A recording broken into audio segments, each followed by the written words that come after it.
अगर अपनी स्थिति को शक्तिशाली बनाना है, पावरफुल बनाना है, इसके लिए पर चिंतन से बचना। हमारी स्थिति बिगड़ने का कारण, विघ्नों का कारण पर चिंतन। पर चिंतन समझा? हाँ? और माताएं ज्यादा करती हैं, भाई लोग भी करते हैं, लेकिन माताएं ज्यादा करती, क्योंकि माताओं में सहन शक्ति ज्यादा है, कम है? मजबूरी का नाम महात्मा गांधी। माताएं सहन करती हैं, पति ने को बोला थप्पड़ थोड़ी मारेंगे टक करके, चुप तो बैठेगी, लेकिन जैसा पति ऑफिस में चला गया या खेती में चला गया, पड़ोसने के बाद जाकर के बैठेगी, भले पानी भरने के लिए बहाने जाएगी, माचिस लेने के बहाने जाएगी, और पूछेगी खाना खाया, वो कहेगी अरे क्या खाओ, मेरा पति ऐसा है, वो कहेगी मेरा भी कोई कम है क्या, वो अपने पति की सुना रहे, अपने घर की सुना रहे, अपने बेटी की सुना रहे। इसको कहते हैं पर चिंतन। और चलते चलते क्या बोलेगी, मैं कभी कभी धमकाती हूँ, तुम भी कम नहीं करना, न तो सिर पर बैठेगा, अभी से कंट्रोल में रख। बस वो बातें सुन के आई, तब फिर इसको याद आता है कि मैं भी कोई कम हूँ क्या, मैं भी काम करती हूँ, मैं भी मेहनत करती हूँ। ऐसा सारा दिन चिंतन करेंगे, शाम को जब आता है पानी मांगता है, कैसे देंगे, ले तेरे को आता नहीं, गुस्से से पानी दिया, खाना गुस्से से बनाया, स्थिति बिगड़ गई। ये इसलिए माताओं को सहन शक्ति की देवी बननी है। कभी भी किसी का परचिंतन, तो कोई ऐसे बैठा है यहाँ, कभी भी आज तक हमने किसी का भी परचिंतन नहीं किया और करते भी नहीं। अगर ऐसा हो तो हाथ खड़ा करना, लेकिन झूठ बोले कौवा काटे। कौन कौन ऐसा है जो परचिंतन कभी सुनते भी नहीं और करते भी नहीं? कोई है? हाथ खड़ा करो। परचिंतन हम नहीं सुनते, अपना जो ड्यूटी है वो कर। चलो एक भी हिम्मत से कर रहे, पता नहीं फिर क्या है। बाकी किसी ने, मैं सोचा था कि टॉपिक को मैं शायद चेंज करूं, लेकिन सब लोग करते, इसका मतलब जरूरी है, और है भी, करते सभी। तो आज से अगर अपनी स्थिति को पावरफुल बनाना है, शक्तिशाली बनाना है, योग युक्त बनना है, इस पर चिंतन के राक्षस को खत्म करो। क्योंकि जो परचिंतन करता है, जिसका परचिंतन करेंगे उसके लिए नफरत आएगी, उसके लिए घृणा आएगी, गुस्सा आएगा। और जो परचिंतन करता है किसी का, किसी के दोष देखता है, बाबा उसको प्यार नहीं करेगा। अब किसी के घर में जाओ, उनके बच्चे भी बैठे हैं, बाप भी बैठा है, बच्चों को कहेंगे बच्चा ठीक नहीं, नालायक है, ऐसा है वैसा है, और बाप को कहेंगे आप बहुत अच्छे, आप कितने अच्छे। बाप कहेगा तुम पहले यहाँ से भाग जाओ, तुमने मेरे बच्चों की गिलानी की, तुम मेरे बच्चा बोलता है। क्योंकि हर मम्मी पापा को अपने बच्चे क्या होते हैं, प्यारे होते हैं। इसी तरह सारा दिन कहेंगे वो बहन ऐसे, वो भाई ऐसा है, वो ऐसा है वैसा है, और शाम को योग में बैठेंगे, मीठे बाबा, प्यारे बाबा, शांति के सागर, दही के सागर। बाबा कहेगा तुम पहले यहाँ से भाग जाओ, तुमने मेरे बच्चों की गिलानी की, जिसको मैं मीठे बच्चे बोलता और तुम कहते इसको कोई अक्ल ही नहीं, तुम यहाँ से भाग जाओ। तो बाबा प्यार करेगा। फिर योग में बैठेंगे, पता नहीं हमारा योग ही नहीं लगता। क्यों नहीं लगता? मैंने किसी के दोष देखते, मैंने किसी का परचिंतन किया। इसलिए आज से हमें ये परिवर्तन करना है, मुझे किसी का परचिंतन ना सुनना, ना किसी का करना। कई कहते हैं हम करते नहीं, लेकिन कोई आकर के सुनाता है तो क्या करें? क्यों सुनाता है? हम सिर हिलाते, अच्छा अच्छा अच्छा, और क्या हुआ? वो उठ के भी जा रहा है, बैठो ना, चाय पानी पी के जाना, बताओ ना और क्या हुआ। अब कोई वॉमिटिंग करता है, उल्टी करता है, कहां जाता है उल्टी करने के लिए? वॉश बेसिन में। और उल्टी क्यों करता? पहली तो बात, किसी को वॉमिटिंग क्यों आते हैं? वो तला हुआ, सड़ा हुआ, चटपटी कुछ खाएगा, पेट में डाइजेस्ट नहीं होगा तो क्या करेगा? वॉमिटिंग करेगा। और जब तक वॉमिटिंग नहीं करेगा उसको नींद। इसी तरह जो सारा दिन चटपटी बातें देखता है, चटपटी समाचार सुनता है इधर उधर की, और वो आत्मा को तो डाइजेस्ट नहीं होता ये सब गंदी बातें, तो फिर क्या करेगा? उसको नींद नहीं आएगी। जब तक किसी को नहीं सुनाएगा तब तक उसको नींद। और उल्टी किस में की जाती है? वॉश बेसिन में। तो इसी तरह परचिंतन की बातें किस में सुनाते हैं? कान में। तो कान कोई वॉश बेसिन तो नहीं है ना, वैसा कान का आकार सुंदर सा वॉश बेसिन है, बीच में एक नली भी, और हर व्यक्ति का वॉश बेसिन फिक्स है। ऐसी कोई बातें देखता है, सुनता है, तुरंत उल्टी करने के लिए क्या करता है? वॉश बेसिन को फोन करता है, आ जाओ, वंडरफुल समाचार है, आ जाओ। वॉश बेसिन भी बड़ा खुश होकर आता है, बताओ क्या हुआ। अगर उसको टाइम ही नहीं है, कहता है कोई बात नहीं, मैं खुद ही आता हूँ।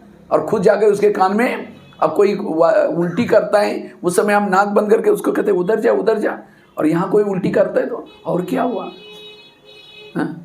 चाय पानी पिलाएंगे, कोई कचरा ला करके घर में डालेंगे, आपके कहेंगे हाँ आपका धन्यवाद, रोज आया करो, और जहाँ पूजा होते वहाँ डाला करो, ऐसे कहेंगे।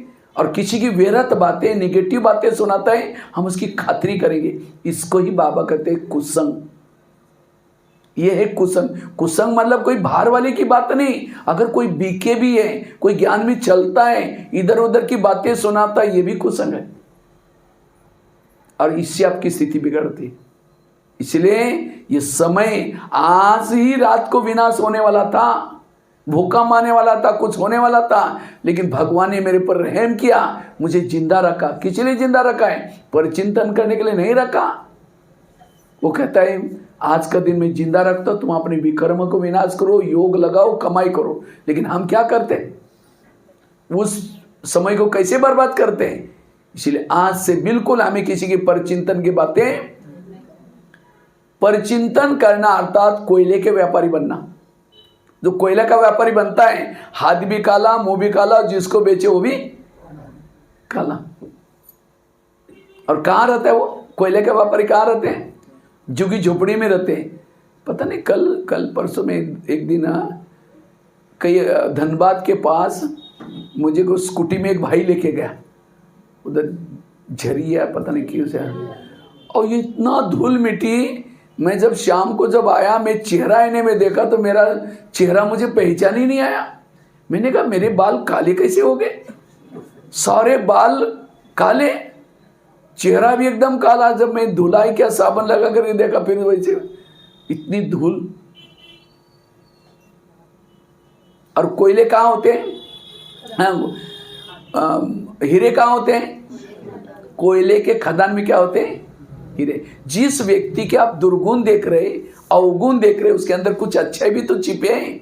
इसलिए अगर किसी के देखना है, अच्छाई देखो। पर चिंतन करने वालों को, दोष देखने वालों को बाबा प्यार। बाबा ने अभी शायद 18 जनवरी की मुरली थी, पता नहीं, इसी समय रिवाइज बाबा ने कहा शुभ चिंतक बनो, शुभ चिंतन करो, शुभ वृत्ति रखो, शुभ वायुमंडल फैलाओ। कौन फैला सकता है? जो सबकी अच्छाई देखता है, गुण देखता है। बुराई देखने वालों के वो शुभ चिंतन नहीं कर सकता, वायुमंडल शुभ फैला नहीं सकता। जैसे कोई फैक्ट्री से धुआं निकलता है तो गवर्नमेंट क्या करते है? उसको लॉक करती है, क्योंकि वायुमंडल खराब हो जाएगा, प्रदूषण हो जाएगा, बंद कर लेती है। इसी तरह अगर हम परचिंतन करेंगे, अवगुणों का वर्णन करेंगे, तो बाबा ऊपर से देखेगा, अव्यक्त वतन से, परम धाम से, ये झारखंड की कौन सी फैक्ट्री से धुआं निकल रहा है, तो उसका बुद्धि का ताला बंद कर देगा। मुश्किल से हमारा ताला खोला हुआ है। 63 जन्मों से जाकर के मंदिर में क्या बोलते थे? हे भगवान मेरी बुद्धि का ताला खोलो, ताला खोलो। अब खोला, फिर धुआं निकालेंगे तो। इसलिए अब मुझे किसी का परचिंतन नहीं करना। कई कहते मेरा पति मानता ही नहीं ना, इसीलिए मेरे को किसी के सामने वर्णन करना पड़ता है। क्यों नहीं मानता? जैसे नाटक होता है, नाटक में सबको स्क्रिप्ट मिलता है, लिखत, भाई तुम्हारी ये डायलॉग है, तुम्हारी ये डायलॉग है। अब किसी के डायलॉग है गाली देने का, और दूसरे वाला कहेगा ये गाली वाला ना, आप बोलना नहीं। वो कहे कि मैं करूँ क्या करूँ, डायरेक्टर देख रहे। हाँ, अगर किसी को गाली भी देता है उस समय उसकी धड़कनें बढ़ जाती हैं। इसी तरह पति की स्क्रिप्ट अलग है, बच्चे की स्क्रिप्ट अलग है, आपकी स्क्रिप्ट अलग है। साथ अब पति की गाली देने की स्क्रिप्ट है, तो जिस दिन गाली दी, योग में बैठेंगे बाबा को, बाबा आज इन्होंने कितना अच्छा पार्ट बजाया, मजा आ गई, बहुत अच्छा लगा। तो इसलिए उनका पार्ट है, उनकी लिखत है, इसलिए किसी का भी दोष नहीं है। इसलिए हमें परिचिंतन कीजिए। परिचिंतन करना अर्थात अपना गला काटना। बाबा कहते हैं सुदर्शन चक्र घुमाओ, और किसका गला काटो? माया का। लेकिन हम प्रदर्शन करके अपना ही गला काट लेते हैं। अपना आकाश में थूकेंगे, थूका कहाँ आएगा? अपने मुंह पर आएगा। पर चिंतन करने से खुद का ही घाटा होता है। इसीलिए आज से हमें पक्की धारणा करने, मुझे किसी का परिचिंतन ना सुनना, ना करना, ना देखना। ये दृढ़ संकल्प करना है, तब आपकी अवस्था शक्तिशाली बन जाएगी। क्योंकि जिसका परिचिंतन करते हैं उसके लिए नफरत आएगी, घृणा आएगी। जो परचिंतन करता उसके दिमाग में मुरली के पॉइंट नहीं रहते। जैसे दिखाते हैं ना स्कूलों में, सरस्वती किसके ऊपर बैठी है? किसके ऊपर बैठी है? कौन सी पंछी के ऊपर? हंस के ऊपर बैठती थी। हंस के ऊपर, हंस अर्थात अंदर बाहर स्वच्छ। हंस अर्थात नीर अलग, खीर अलग, दूध अलग, पानी अलग, कंकड़ अलग, मोती अलग। तो जो ज्ञान में चलने के बाद जो दूसरे की अच्छाई देखता वो कौन है? हंस। और जो दूसरे की बुराई देखता वो है कौवा। तो कौवे के ऊपर सरस्वती कैसे बैठेगी? सवेरे मुरली सुन के जाएंगे, शाम को पूछेंगे आज की मुरली क्या थी? बड़ी अच्छी थी। वरदान क्या था? बहुत अच्छा था। क्या था? बहुत अच्छा था। मीठे बच्चे में क्या? वो भी अच्छा था। क्या था? ओम शांति। दिमाग में एक पॉइंट भी नहीं ठहरा। क्यों? क्योंकि दूसरे के अवगुण देखने की आदत है। अवगुण, और जिसके दिमाग में ज्ञान भी नहीं है, ज्ञानी दिमाग में खुशी कैसे रहेगी? ज्ञान क्यों नहीं बैठता? मनन चिंतन चलता ही नहीं, क्योंकि बुद्धि को ताला लगा हुआ है। इसलिए कभी भी किसी का परिचिंतन नहीं करना। परिचिंतन करने से वायुमंडल खराब हो जाए। परिचिंतन करने वालों को सुख शांति। एक शिष्य था, भगवान के पास जाता है, कहता है भगवान मैं जीवन में आगे बढ़ना चाहता हूँ, मैं उन्नति करना चाहता हूँ। भगवान ने कहा ठीक है, उसके लिए मैं तुम्हें वरदान देता हूँ। वरदान देता हूँ, साथ में 2 थैले देता हूँ। भगवान ने कहा एक थैले को तुम पीठ के पीछे रखना और दूसरे थैले को आगे रखना। और भगवान ने कहा जो पीठ के पीछे थैला है, तुम्हारे आस पास पड़ोस में जो भी लोग रहते हैं, सभी के अंदर जो भी बुराई है, अवगुण है, उन सब की चिट्ठियां बना करके मैंने उस थैले में डाला है। कौन से?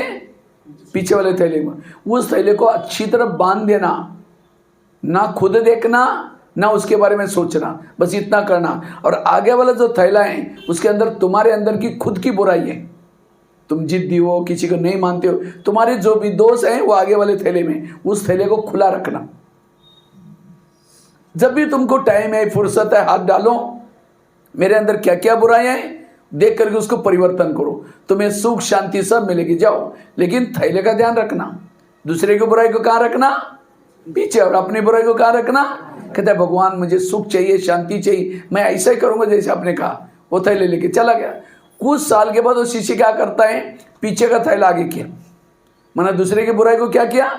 आगे किया, और उसको खोल दिया और हाथ डाल के देखता, अच्छा फलाना ऐसा ही, मुझे पता ही नहीं था। अच्छा ही मैंने देख लिया, अच्छा ही मुझे पता चला उसके बारे में। और अपनी बुराई को क्या क्या बांध करके पीछे रखा। लोग बोलते भी अरे भाई तुम ये ठीक नहीं, नहीं मैं ठीक हूं, उसके कारण ऐसा होता है। जैसे उसने थैले उल्टे के, वरदान उल्टे हो गए और ही दुखी हो गया, अशांत हो गया, परेशान हो गया। फिर भगवान के पास आता है, कहता है भगवान मुझे सुख मिला ही नहीं, मुझे शांति मिली नहीं। भगवान ने कहा अच्छा तुमको जो मैंने थैले थे उसको कहाँ रखा था? कहते भगवान मेरे से कई बार भूल गई थी, मैंने पीछे का थैला आगे किया था। भगवान ने कहा यही तुम्हारे दुखों का कारण है। ये कहानी किसी और की नहीं, किसकी कहानी है? हम भी यहाँ आते किस लिए आते हैं? थोड़ा सुख मिल जाए, शांति मिल जाए, तरक्की हो जाए। तो बाबा भी कहते हैं ठीक है बच्चे, मैं तुमको इसके लिए वरदान देता हूँ, साथ में 2 थैले देता हूँ। कौन सा? दूसरे की बुराई को कहाँ रखो? पीछे रखो, और अपनी बुराई को कहाँ रखो? आगे रखो। लेकिन हम बाहर जाकर के क्या करते हैं? क्या करते हैं? दूसरे की बुराई को आगे कर लेते हैं, फलानी ऐसी है, वो ऐसी है, और अपनी बुराई को क्या करते हैं? पीछे कर लेते हैं। और यही हमारे दुखों का कारण है, यही हमारे योग न लगने का कारण है। इसलिए आज से हमें किसी का भी परचिंतन। मुझे वैसे तो मैं गुलजार दादी के साथ 10 साल तक रहा दिल्ली में, दिल्ली पांडवों में। गुलजार दादी जो बाबा का रथ है, तो मैंने कभी दादी के अच्छी वंडरफुल विशेषता देखी। दादी को कोई भी किसी की बेरद बातें सुनाता था, दादी सिर हिला करके हाँ जी नहीं बोलती थी, वो एकदम ऊपर चली गई बाबा के, हाँ भी नहीं ना भी नहीं। वो सुनाने वाला अपने भाग जाता था वहाँ से। लेकिन हम क्या करते हैं? पहले तो चाहते नहीं, धीरे से कहेंगे अच्छा अच्छा अच्छा अच्छा, धीरे धीरे शुरू किया। सुनाने वाला सुना करके पाप कर रहे हैं, लेकिन आप अच्छा अच्छा करके क्या कर रहे हैं? पाप को उसके अंदर भागीदार बन रहे। इसलिए कभी भी किसी की नेगेटिव बातें ना सुनना। तो कई क्या करेंगे? पीछे से किसी की बुराई करेंगे, फलानी ऐसी है, वो ऐसी है, और अचानक आई क्या कहेंगे? ओम शांति, अभी हम आपको याद कर रहे थे, मुख में राम बगल में। इसलिए बाबा ने सबको सफेद ड्रेस दिया है। सफेद ड्रेस किसका प्रतीक है? अंश बनो। इसलिए आज से अगर हमें अपनी स्थिति को पावरफुल बनाना है, शक्तिशाली बनाना है, तो पर चिंतन से बचना। पर चिंतन एक प्रकार का क्या है, ब्रेकर है। जैसे बाबा आजकल कहते हैं बच्चे तीव्र पुरुषार्थ करो, लेकिन तीव्र पुरुषार्थ में हमारी रुकावट कब आती है, जब हम किसी का दोष देखते हैं, अवगुण देखते हैं। इसलिए आज से हमें कभी भी किसी का अवगुण, अब जिसका परिचिंतन करेंगे फिर उसका भगत बनना पड़ेगा।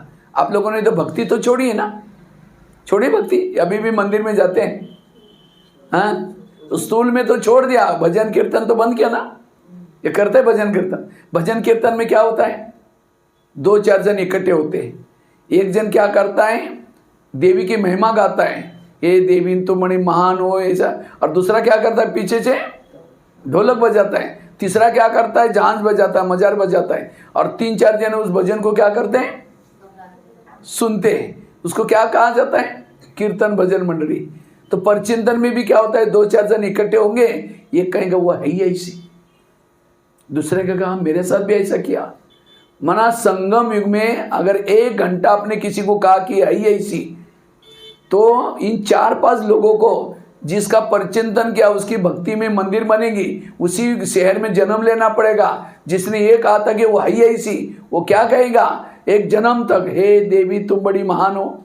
अब जिसने हाँ में हाँ मतलब पीछे से ढोलक बजाता रहेगा, जिसने हाँ तो चलता रहता है, बीच में ताल झांझ बजाएगा, मदर बजाएगा। जिसने कुछ बोला नहीं तो चुपचाप सुना था, भावना कर, वो भजन सुन करके भावना अच्छा बनाएगा। इसलिए किसी का भगत बनना है, इसलिए पर चिंतन से बचना, ना किसी का सुनना ना सुनाना। बाबा ने एक मुरली में तो कहा बच्चे से परचिंतन करते वायुमंडल खराब हो जाता है। तो बाबा ने कहा कि मुझे अगर परमिशन होती थी जाकर उस बच्चे का मुंह बंद करता, क्या तुम वायुमंडल को खराब कर रहे हैं। हमें देवी देवता आने के लिए वायुमंडल बनाना है। कई तो क्या करते हैं, सेवा बहुत करेंगे तन से मन से, लेकिन परचिंतन फैलाएंगे, तो जितनी सेवा की उतना हमारा क्या हो गया, घाटा हो गया। इसलिए आज से हमें किसी का परचिंतन सुनना नहीं। बाबा कहते हैं मेरे अच्छे अच्छे बच्चे थे, कभी मुरली में आता है, बहुत सेवा करते थे, लेकिन आज वो ही नहीं, चले गए। क्यों गए, उन्होंने किसी के दोष देखे, इसलिए यहां से आपको तो नहीं जाना ना, यहां से अंत तक रहना है या जाना है। मैं खुद भी देखा 30-40 सालों से, कई अच्छे अच्छे भाई बहने थे, ज्ञानियों करते थे, लेकिन आज वो ही नहीं, चले गए। क्यों, परचिंतन किया। अब समझो रास्ते में जा रहे थे, किसी ने कीचड़ लेकर के आपके शरीर पर डाल दिया, कपड़े सारे खराब हो गए, अब ऑफिस में जा भी नहीं सकते, लोग क्या बोलेंगे, क्या पहन के आए, तो क्या करेंगे, वापिस जाएंगे, कपड़े चेंज करेंगे, समय तो चला गया। दूसरे दिन वही व्यक्ति सामने है जिसने कल कीचड़ा डाला था, और कल ही नहीं कई बार डाला था, तो अब क्या करना चाहिए, क्या करना है उसे, कहना चाहिए हाँ कल जो कीचड़ा डाला बड़ा मजा आ गई, बहुत, आज भी डाल दो, ऐसे बोलेंगे, उसे दूरी बनाएंगे ना। इसी तरह मैंने आज अमृत वाला अच्छा किया, मेरा योग अच्छा था, मुरली सुनी, जा रहे थे तो चलते चलते कोई मिला, पहले तो शुरुआत होती है ज्ञान युग से, कैसे चल रहे, क्या चल रहे, बहुत अच्छा है, फिर कहेंगे हमारे सेंटर पर ना पता नहीं, वो सेंटर पर देखो बहनें ऐसी हैं, फिर शुरू हो जा, फिर कहेंगे ठीक है जो करेगा सो भरेगा, ओम शांति करके गए। अब ये घंटा कहाँ गया, अवस्था अच्छी बिगड़ गई। फिर दूसरे दिन मुरली सुन के जा रहे थे, वही खड़ा है सामने, तो क्या करना है, उसे किनारा करो। जो किसी का परिचिंतन करता है, ये करता है, उसे दूर रहना। एक सत्संग चलता था, सत्संग में बहुत सारे लोग आते थे, तो एक दिन एक शिष्य ने गुरुजी को कहा, गुरुजी मुझे एक वरदान चाहिए। तो गुरुजी ने कहा क्या वरदान चाहिए, कहते हैं मेरे बारे में सबके दिल में क्या चलता है मैं जानना चाहता हूँ। तो गुरुजी ने कहा ठीक है, मैं तुम्हें वरदान देता हूँ, साथ में एक छड़ी देता हूँ, छड़ी मतलब मांत्रिक डंडा देता हूँ। जब भी किसी के दिल में तुम्हारे बारे में क्या चलता है जानना है, ये छड़ी को दिल में रखो और उस व्यक्ति का नाम लो तो पता चलेगा। तो गुरुजी ने क्या क्या वरदान दिया, छड़ी दी, शिष्य चला गया। अचानक शिष्य को रास्ते में याद आया, पहले मैं गुरुजी की चेकिंग करता हूँ, गुरुजी के दिल में मेरे बारे में क्या चलता होगा। तो अचानक रुक करके क्या करता है, छड़ी को दिल में रखता है और गुरुजी का नाम लिया। जैसे गुरुजी का नाम लिया, थोड़ी सी छड़ी काली हो गई। जब छड़ी काली हो गई, उसको लगता है गुरु जी के अंदर मेरे बारे में कालापन है, इनको गुरु जी बना करके फायदा क्या? आश्रम में आना बंद हो गया। 1 दिन हो गया, 2 दिन हो गया, महीना हुआ, तो एक दिन गुरु जी की नजर गई कुर्सी पर, अरे ये कुर्सी कई दिनों से खाली है, क्या बात है, क्यों नहीं आता? तो गुरु जी क्या करते, उनके घर में पहुंच गए। कहते क्या जी आपका आजकल आश्रम में नहीं आते? नहीं जी गुरु जी आजकल कोरोना का काल चल रहे हैं, आजकल थोड़ा बच्चों की परीक्षा चल रहे हैं, आजकल खेती का काम है, और घर में थोड़ा 1-2 पेशेंट है, और थोड़ा मेहमान भी आना जाना है, वो आएगा तो उसके बाद हम जरूर आएंगे। गुरु जी ने कहा आप 6 साल से आश्रम में आते थे, आंधी आए तूफान आए कुछ भी, नहीं जी नहीं जरूर कुछ बात है। कहते गुरु जी आपके अंदर मेरे बारे में कालापन है, जो छड़ी दिया ना मैं उसे देख लिया। गुरु जी ने कहा अच्छा ये बात है क्या, लेकिन तुमने देखा कि तुम्हारे अंदर औरों के बारे में कितना कालापन है? कहा कि नहीं देखा। देखो शिष्य ने छड़ी को दिल में रखा, अपना नाम लिया, पूरी छड़ी काली। गुरु की कितनी काली थी? थोड़ी सी काली थी और पूरी सफेद थी, और शिष्य की अपनी थोड़ी सी सफेद पूरी। अपना कालापन देख करके उनको शर्म आई, सिर झुकाया। तो गुरुजी ने कहा कोई बात नहीं, मैं भी जब आश्रम में आया था शुरू में मेरी भी छड़ी पूरी काली थी, लेकिन मैंने तपस्या करके सेवा करके दान पुण्य करते अभी इतनी बची है, वो तो अभी मैं कर ही रहा हूं। अगर तुम मेरे को देख करके आश्रम में नहीं आओगे, जो तुम्हारी सफेद बन रही वो भी क्या हो जाएगी? तब वो शिष्य कहता है गुरुजी आज आपने मेरी आंखें खोल दी, मैं कितना बुरा काम करने जा रहा था। गुरुजी ने कहा कोई बात नहीं, आज से कभी भी बड़ों की कमजोरी नहीं देखना।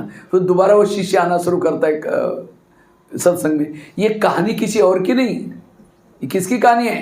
ये हमारी अपनी कहानी है। हम भी यहाँ आते आते आते जो हमारी पतित आत्मा थी, काली आत्मा थी, पावन बनना शुरू हो जाते हैं। लेकिन जैसे ही आते हैं बहनों के संपर्क में आएंगे, सेवा के संपर्क में आएंगे, ज्ञान योग करेंगे, तो कभी कभी हम कहेंगे यहाँ जो पैसे देते ना उसको ही ज़्यादा आगे करते, फलानी बहन जी ऐसे, वो भाई ऐसे। याद रखना जब हम किसी के दोष देखते हैं सबसे पहला अटैक हमारे भावना पर होता है, और भावना और योग इसका बहुत गहरा कनेक्शन है। जितनी आपको बहनों के प्रति भावना ऊंची है, मधुबन के प्रति भावना ऊंची है, सेंटर के प्रति भावना ऊंची है, जितना आने वालों के प्रति भावना ऊंची है, उतना आपका योग पावरफुल। अगर ये आपकी भावना बिगड़ गई आपका योग खत्म। इसलिए कोई भी किसी की भावना बिगड़ने वाली व्यर्थ बातें सुनाता है उसको हाथ जोड़ो, प्लीज ऐसी फालतू बातें हमको नहीं सुनाओ, स्ट्रिक्ट बनो।